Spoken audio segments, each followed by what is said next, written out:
Anand, and looking The forward same. today to discussing supply chain with you. Can you first provide a brief background of yourself? Okay. So I have been primarily working in the domain of supply chain consulting, supply chain strategy, and supply chain transformation projects across various organizations globally.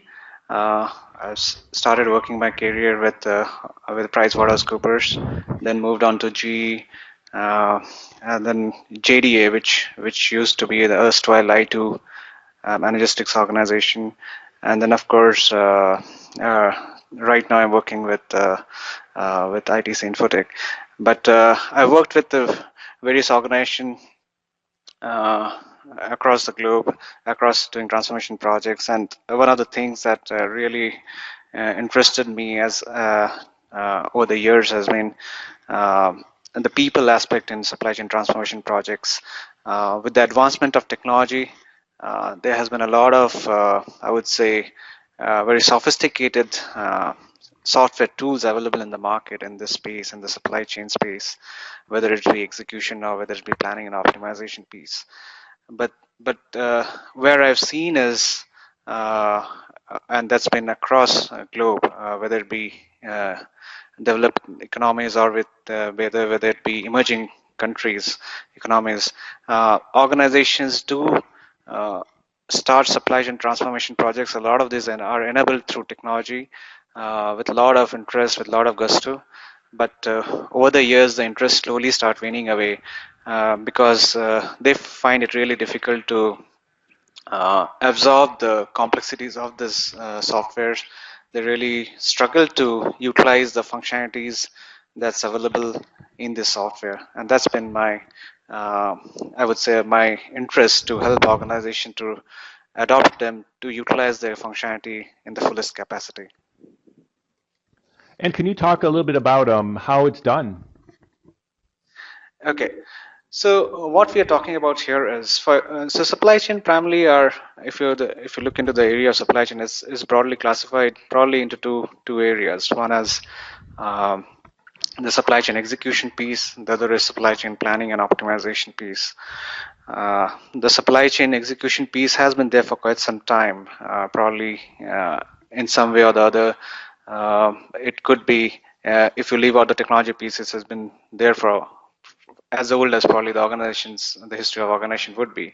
But with the advent of ERP applications, whether it be the erstwhile the BAN or the SAPs or the Oracle applications, so supply chain execution has been supported by the software applications for quite some time. But supply chain planning and optimization piece really became fashionable with organizations, probably when I2 became popular in the middle 90s or the late 90s. And thereon, there has been quite a bit of players in this space. JDA is probably one of the better known organizations. SAP, of course, has its own suite of products, so has Oracle in the supply chain planning and optimization piece. So primarily, if you look at these applications, which is primarily supply chain planning and optimization piece, uh, they involve a lot of complex algorithms, sophisticated functionalities, uh, and organizations do really look into using these applications to their to increase their revenue, to improve their bottom lines, reduce cost. But as the implementation goes through, and as they try to uh, use some of these applications, they really struggle to use their complete set of functionalities. And over the years, there's been a lot of new organizations that have come into place. For example, Kinaxis, and so on. Others are O9, some of the startups, and they have been really looking into how to make this application simpler for organizations to use, and that's really been transforming this space over the years. So maybe what we can do is we can look into. There's a famous framework in the consulting world which talks about the people, the process, and the technology. But what I generally try to do is I start with the process part and take a really agnostic view of what would be how we can improve the process in the supply chain area. And then I look into the technology part, how this process that we're looking into can be supported by the technologies available in the market, or whether it be custom developed for the organization. But on top of it, or probably what is really the most important part, is the people adoption of either the process or the technology. And that's how I try to go about sort of increase the adoption of these whole transformation projects within the organization. And do you have any examples of success or success stories or good results? Yeah, so for example, if you look at, so in one of the organizations that I've been working on, when you talk about, let's take an example of an organization which went about doing a supply chain transformation project. And this organization went about implementing a demand forecasting tool, which then the demand forecasting figures, or the demand forecast figures, were then used for distribution planning across a three-layered network for the supply chain for the organization. And then, of course, it was again used for the supply planning, which could be in-house production planning, or it could be outsourced production. And then, of course, a part of it was also used for raw material procurement. But given the complex structure of this organization, when they went about implementing the solution, they really struggled in terms of what could be a very single view of the various, I would say, performance matrices that they had put in place to measure the success of this project. So if you're looking at some of the very popular matrices that's generally used in this field of operation and supply chain, as for full rate or on time and full. And now, if I take about various organizations, and I'm talking about big multinational, big Fortune 500 organizations, I've seen that there's no single definition of some of these very simple matrices, and organizations do claim about using some of these matrices to their own benefit. So if you go and talk about a market-facing sales organization, which is primarily responsible for ensuring that the products are delivered to their consumers in time and in the full they have ordered for, they would say that their on time and full matrices is almost as high as probably 95% or above that.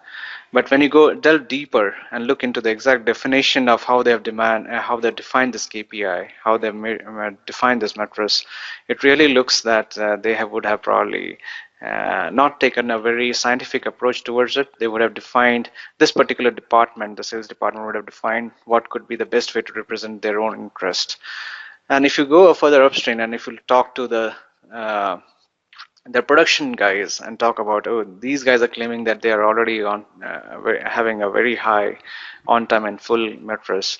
What do you have to say about it? And they would say that no, that's a false representation of the facts, and the actual figures probably might be in say 70s or 80s.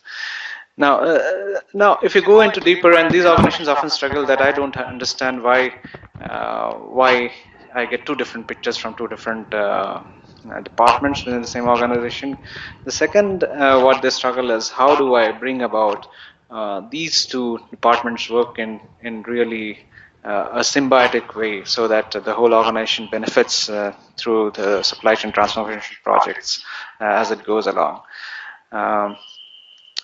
And I believe the key to this is the way you define your KPI hierarchy, matrices hierarchy. How do you go about defining the performance measurement across the organization?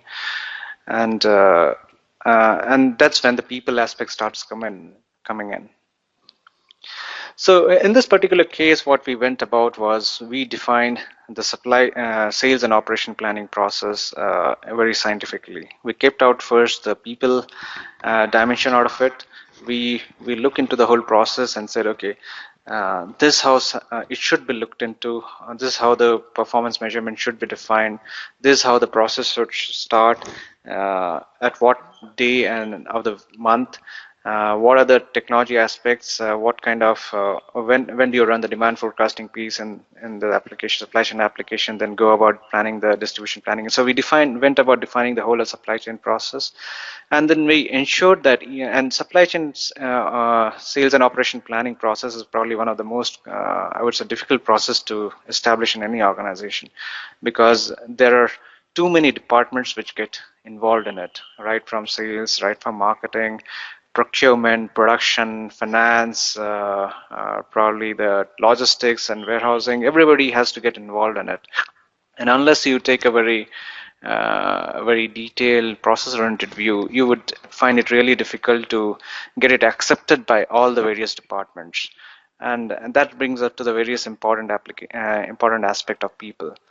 So how do you ensure that each of the departments feel that they have been given a due importance to it? The way they are being measured are proper, and probably the other department may not take a undue advantage of this particular department.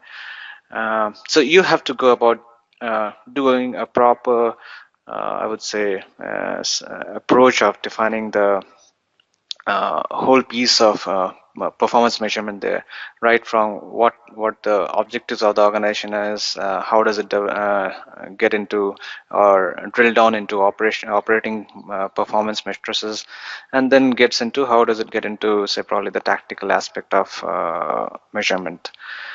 So and that's how we went about defining for this particular organization. And at each node, we went about defining a proper set of giving a proper set of visibility of the numbers to the various departments. We ensured that that the way the roles had been defined for various organizations gave them the right set of information to take corrective actions. We ensured that manual interventions are probably minimized, because that the more the manual interventions, the more the ad hoc way people try to respond to various situations, and probably they also try to, I would say, manipulate some of the numbers, especially in terms of reporting. And finally, of course, it did take a couple of months to stabilize, because there was a whole lot of change management aspects involved in place. And but we slowly went about doing it. In some cases, we had to use a simplified version of the planning tool. We sort of made it slightly simple to start with, and then probably went about increasing the complexity over the months, when we found that people were more open to accepting some of this supply chain applications within the organization. Well, thanks, Anand, for sharing today. Thanks, Dustin. So, and did you have any final recommendations? Okay, so one of the things that we went about is, I would really recommend the organization is to keep things simple. Technology is probably progressing a lot faster than probably I would say that things are very different from the people perspective as well as an execution perspective. As I say to organizations, especially, it could be more applicable to emerging economies. You can probably so some organizations say that I bought this expensive application. Why don't I run it daily? And what I recommend and I tell to the organization is that you can probably run it daily or probably every hour, but you would really struggle is to implement those recommendations. So so for example, the planning tool says that you probably dispatch certain amount of goods today to a particular destination. But things would have changed. The ground realities are different, especially in emerging economies. There would be a lot of uncertainty in terms of what kind of vehicles are available for transportation, what kind of space might be available for storage and warehousing. There could be events like political unrest in certain parts of the country, which probably affects your movement of goods. And these uncertainties, if you what happens is, you know that the recommendation or planning tool is is probably what you may not be able to execute.